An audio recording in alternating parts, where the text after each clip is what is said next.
বলছিলাম যে আমি খুব শখ করে চকবাজার শাহী মসজিদে গেলাম জুমা পড়ার জন্য।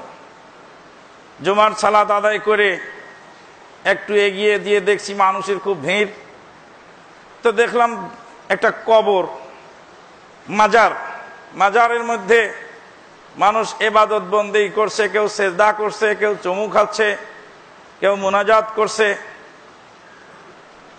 আমরা তো আর মাজার পূজায় বিশ্বাসী না, তো ওখান থেকে ঘুরে ফিরে চলে আসলাম। একটা জিনিস মাথার মধ্যে বারবার প্রশ্ন করছিল যে এই দোতলার উপরে কি করে পীর সাহেব মারা গেলেন, আর পীর সাহেবের কবর যে হবে তো দোতলার উপরে কেন? মানুষ মারা গেলে মাটিতে দাফন করতে হবে, দোতলার উপরে কেন মাজার? এর জবাব আজ পর্যন্ত পাইনি।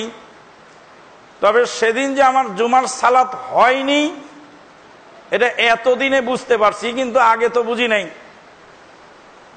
মনে মনে ভাবলাম কারি উবায়দুল্লাহ সাহেবের পিছনে সালাত আদায় করলাম, বিরাট কিছু হয়ে গেল। কিন্তু কবরওয়ালা মসজিদে 1,00,000 বার যদি মানুষ সালাত আদায় করে তার সালাত বাতিল। তাহলে এবার বোঝেন যে দেশের মাটিতে কত মসজিদ আছে, কত শিরক ও বেদাতের ব্যবস্থাপনা সেখানে আছে, কুসংস্কারে ভরপুর। সেই সমস্ত জায়গায় যারা সালাত আদায় করছেন তারা কত বড় বদকিসমত। আমি আমানুল্লাহ নিজেও বদকিসমত যে আমার একদিনের জুমা সালাত বাতিল হয়েছে ওখানে, আর একদিনের মাগরিবের সালাত বাতিল হয়েছে কাদিয়ানীদের মসজিদে। বক্সিবাজারে আজান হয়ে গেল, মনে মনে ভাবলাম যে সামনে মসজিদ যাই, একটু ব্যতিক্রম ধর্মী সালাত আদায় করলাম, হতেও পারে। অতটা বিদ্যা বুদ্ধি তখন নাই, দাড়ি মুছ গজায় নেই, বাচ্চা মানুষ। আমার উস্তাদকে বললাম, উস্তাদ বললেন যে বাবারে তুই তো কাদিয়ানী মসজিদে সালাত আদায় করেছিস, তোর সালাতকে আবার দোহরায় আদায় করতে হবে। ওই সালাত আমার হয়নি, কারণ কাদিয়ানী অমুসলিম।